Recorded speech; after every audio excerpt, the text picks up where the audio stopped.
ఏదో ముందుకెళ్ళే పరిస్థితి ఉంది. లేదంటే పూర్తిగా సర్వనాశనం అయిపోయింది రాష్ట్రం. అంటే లాస్ట్ టైం 151 సీట్లతో ప్రజలు మమ్మల్ని గెలిపించారు. ఈసారి 175 స్థానాలు మేమే గెలుస్తాం. వైనాట్ కుప్పం, వైనాట్ 175 అంటున్నారు కదా వైసీపీ నేతలు, సీఎం జగన్ గారు. అది నేను నాకు కొంచెం అవగాహన ఉంది కాబట్టి నేను అవగాహనతోటి స్టేట్ అంతా కూడా ఒక అబ్జర్వ్ చేశాను. అబ్జర్వ్ చేస్తే నాకు అనిపించింది టీడీపీ జనసేన కలిపి 167 సీట్లు వస్తాయి. 167 7 అండి.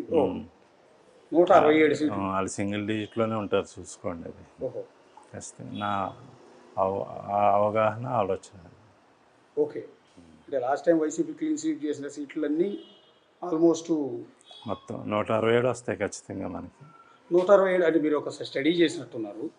అందులో మీరు అబ్జర్వ్ చేసినారు. దాన్ని బట్టి ఏ జిల్లాల్లో మెజార్టీ సీట్లు వచ్చే అవకాశం ఉంటుంది? మన ఉత్తరాంధ్ర, మన వెస్ట్ ఈస్ట్ అన్నీ కూడా క్లీన్ స్వీప్ చేస్తాయి. ఉత్తరాంధ్రలో 1-2 అది కూడా వ్యక్తిగతంగా గెలుస్తారు. అట్లాగే మనకి కృష్ణా, గుంటూరు, ప్రకాశం, నెల్లూరులో కూడా స్వీప్ చేస్తుంది. అందులో కూడా 1-2 సీట్లు గెలుస్తారు. రాయలసీమ కూడా క్లీన్ స్వీప్ చేస్తుంది. అందులో 3-4 సీట్లు గెలుస్తారు. ఆ విధంగా మొత్తం ఓవరాల్గా చూస్తే నాకు గెస్సింగ్ 8 మంది గెలుస్తారు అనుకుంటున్నాను. 8 మంది కూడా వాళ్ళు కొంచెం ప్రజల్లో ఉండి పర్సనల్ ఇమేజ్ తోటి వచ్చే అవకాశం ఉంది.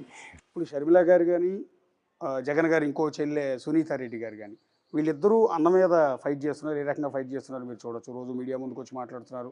షర్మిల అయితే కాంగ్రెస్ పార్టీ బాధ్యతలు చేపట్టి మరీ సొంత అన్నని డైరెక్ట్గానే కోచింగ్ చేస్తూ ఉన్నారు. ఈ ఈ చెల్లెళ్ళు ఇద్దరు ఎఫెక్టు అన్న మీద, జగన్ గారి మీద పడే అవకాశం ఉంటుందా? అంటే ఆయన జగన్ గారు విషయంలో ఆయన జెన్యూనిటీ లేదు కాబట్టి వాళ్ళు డైరెక్ట్ వచ్చి ప్రశ్నిస్తున్నారు. ప్రశ్నించడానికి చాలామంది ఉన్నారు. ప్రజానీకం అంతా కూడా సిద్ధంగా ఉంది. కానీ ఇప్పుడు వీళ్ళు అధికారంలో ఉన్నారు కాబట్టి ఎవరు మాట్లాడట్లేదు. ఓటు అనే అస్త్రంతో ప్రతి ఒక్కరు కూడా ప్రశ్నిస్తారు, దానికి జవాబు కూడా చెప్తారు. అది కలవపూడి శివ అంటే చాలా మంచి నేమ్ ఉంటుంది కదా, అన్ని పార్టీలు మిమ్మల్ని యాక్సెప్ట్ చేస్తాయి అనుకుంటా. నేను ఎవరిని వ్యక్తిగతం విమర్శించనండి. ప్రజలకి సేవ చేస్తే వెళ్ళాలన్న ఆలోచనతో నేను 2005లో ముందు ట్రస్ట్ పెట్టి,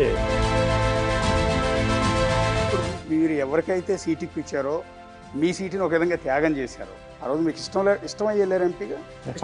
పార్టీ ఆదేశించింది, ఆదేశాన్ని పాటించాను అంతే.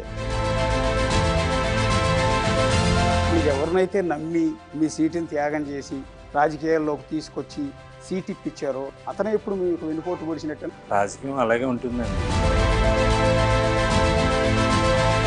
ఇప్పుడున్న రాజకీయాల్లో దెబ్బకి దెబ్బ వేయాలి, వెన్నుపోటుకు వెన్నుపోటు పొడవాలి, లేకపోతే తిట్టాలి, తిట్టించుకోవాలి, కోట్ల రూపాయలు డబ్బు ఖర్చు పెట్టాలి, దోచుకోవాలి.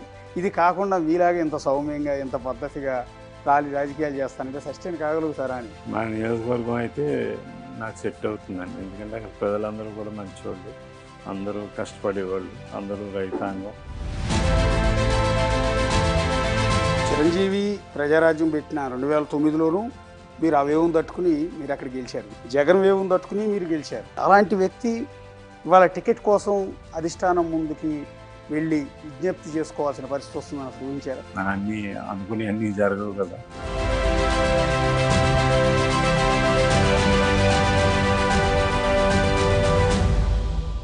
పశ్చిమ గోదావరి జిల్లా ఉండి నియోజకవర్గం మాజీ ఎమ్మెల్యే కలవపూడి శివరామరాజు గారు ప్రస్తుతం మనకు అందుబాటులో ఉన్నారు. తెలుగుదేశం పార్టీలో చాలా కీలకమైన నేత.